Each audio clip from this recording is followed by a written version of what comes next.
Coach Ware. We're continuing on our discussion of the 4-2-5 defense and playing cover three. We're going through all the different formations, not all of them. There's a lot to be discussed. And so if you find one that you have questions about, feel free to comment and then I'll get back to you, put a video together, talk about what to do to defend it. So we're looking at ACE today. Not a whole lot of high schools run ACE. You have to have two pretty good tight ends for blocking or, to deceive and run different pass concepts out of it. We'd see it periodically, but again, not a whole lot. So this was an auto check formation for us up front. We'll start with that part first and then work our way back to the back half. We would go to what our even look was. And again, our even could vary where maybe we go twos instead of threes. And then if you have, guys that you prefer play the inside shade better, you could always go to a four eye to the strong side and vary it as is. We ran it this way because we were good inside, two really good linebackers. And so we want to funnel everything to those guys. So we would go even. We would play double sixes. We would play three techniques playing the B gaps. And then your Mike to the strong side is playing the strong side A gap to flow. He's playing weak side A gap to flow. And then Rover and Dog are going to be here for run support. And we'll talk about why that is. We also in times could box one guy or even in some cases box both of them. And that's where we just put these guys in run stopping scenarios based on the offense, their game plan, what they're trying to get out of ACE. Are they using it to try to play action pass or were they using it more as a run heavy formation? All right, so what we end up doing, and we've talked about this before with attached tight end to single receiver sides, we're going to run games with the defensive ends where it allows them to go to the inside gap. And then those Rover and the Dog and run support are going to be contained players. Doesn't change anything for these guys. They're still playing their B gaps with them counting for the A. So essentially all gaps are covered. And we're trying to funnel it up the middle because we want these guys cleaning up. Get rid of that. If for whatever reason they come out in deuce, so two tights, two receivers to the same side, our strength would change. So let me do it this way so I don't have to manipulate too much here. Okay, so if we were to get this look, our strength's still going to be called a Louis call. The big difference is now we're doing that split coverage. So we're running our split coverage to this side where he's going deep quarter. He's still got flat. He's going to line up over top of number two. May split the difference a little bit. Just depends on what type of player this guy was. If we want to press him, they run a lot of verticals, switch verts, that sort of thing. We want to be able to get hands on him so he's not, jetting downfield before these guys can get into their drops. Backside, we would be playing a cover two look. And so where he may just kind of roll more into the box, then the Rover kind of bumps out. So that's just a different way how we would play it. And with that being said, we aren't running games here. He's going to be contained now. And now Mike's looking A to C gap. And then we can still do the game here where he's shooting inside gap. And then the Dog's got contained in the run support.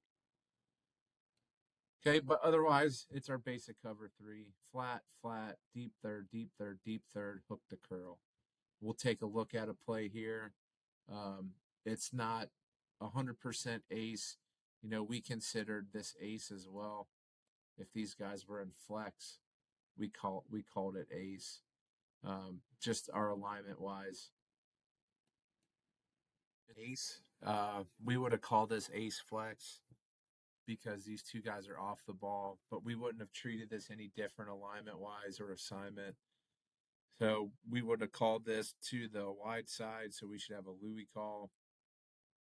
We're still playing our cover three. We could run the games here with the Rovers and the dog. My bad, Rover dog. And then the aiming point with them in the flex is still that C gap. So we're still counting that as the gap. Uh, really hard to find game footage of Ace and Deuce. I'll have to look through and see if we had any of it just from our scout team. But we'll watch, see if we run the games here. I can't remember if we did. So we'll go through the film. And then deep third, like we said, the coverage stays cover three. So actually, we run one of our outside blitzes. So instead of the end to the strong side slanting in, we send the rover inside, and then to the weak side, he actually drops out in coverage, so we didn't run it to the weak side. Again, it was series by series, and we may not have had it for this week. Okay, linebackers are hook to curl. Mike linebacker does a good job just getting enough depth there to kind of disrupt that quick slant with the blitz going. Finally found closest version of Deuce that we saw.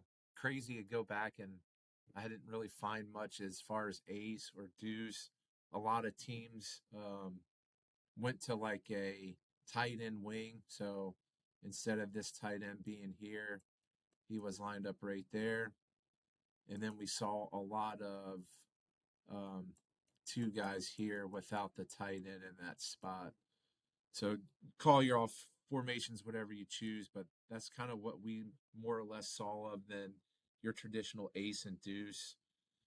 All right, so we're playing our even front, so double threes, double sixes, because of the receiver to this side having two with the addition of the tight end. There's no game with the defensive end to this side. With there not being a receiver out here, he's going to shoot the inside gap. I'm not really sure why our Rover's playing back. Normally, he would be up in the box, and the corner would be dropping back, and then you got the dog in your corner playing covered or split coverage to this side. So he's got flat deep third. He's going to drop the deep third. Okay, he's got should have deep path. I don't know if we had uh, mixed something up with coverage against this team. We thought going into this game they would be more pass heavy. And then we had some unfortunate injuries to our inside backers for this game. So we saw a lot more run. So we'll go through this.